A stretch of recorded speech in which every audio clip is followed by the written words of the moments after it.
Doing a retro review this week. Going to be talking about Super Metroid, a game from... What? This isn't Super Metroid? Are you sure? Alright. Let me try this again. Alright, Oh, what? Oh, so it isn't. Oh, damn. Hey, everyone, this week I'm going to be reviewing a game called Axiom Verge. So Axiom Verge is a Metroidvania not so much inspired by Super Metroid so much as it's a mod of Super Metroid. Seriously, take a look at a couple of the lower level environments. They look almost exactly like something you'd see in Super Metroid. Color scheme, doorways, enemies, little bubble things. Even the sounds. I swear I heard sound bites from Metroid Fusion when certain monsters would scream at me. Pretty sure the little flies in the outside parts of the map are ripped straight out of Galaga also. They sure sound like it. Speaking of enemies, I despise the boss fights in this game. Are they challenging? Yes. Not hard, challenging. So what's so bad about them? They are tedious. It's the most confusing mix ever. All the bosses cycle through a pattern, and I'm not talking about something like they do a pattern, take enough damage, switch to another pattern, and die.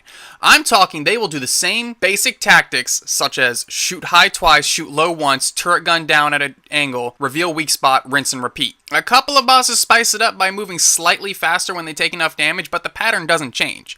It's just a tedious waiting game to fight the bosses. As you know, in Metroidvania games, there's a variety of weapons and mobility options for the player to find and progress through the game with.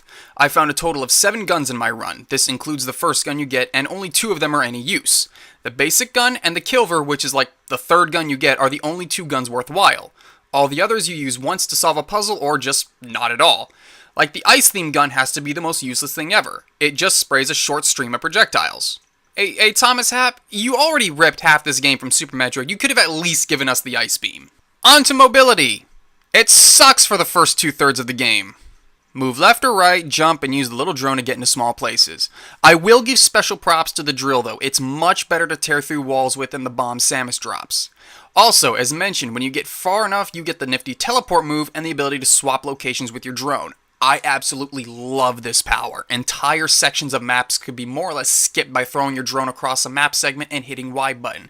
There's even little tricks you can do where you can cancel the drone throw with your little glitch gun thing, and then that will allow you to throw it again, so you can basically just spam the throw and fly almost. Now there's one huge thing that separates this game from Super Metroid. Plot.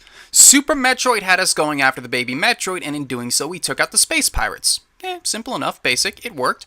This game has our main character transported to an alien world by reasons of plot convenience, and he's super special, so he's the only one capable of dealing with the bad guy, who he's a clone of. Yeah, there's a couple of mindfuck moments in this game, but I'm all for a little forced mental intercourse in my entertainment. You can give this game a lot of flack, and believe me, there's more than what I've already mentioned, but in the end, I'd still recommend it. Whoa, hypocrite alert, but Snow, you say. You wouldn't recommend Killing Floor 2, which is the greatest game of all time, because you said it was a knockoff of Call of Duty Zombies. Yes, that may be true, but there's one huge difference. Killing Floor 2 took an extremely basic minigame and try as they did to flesh it out, what exactly are you supposed to add? You got guns and zombies, formula complete.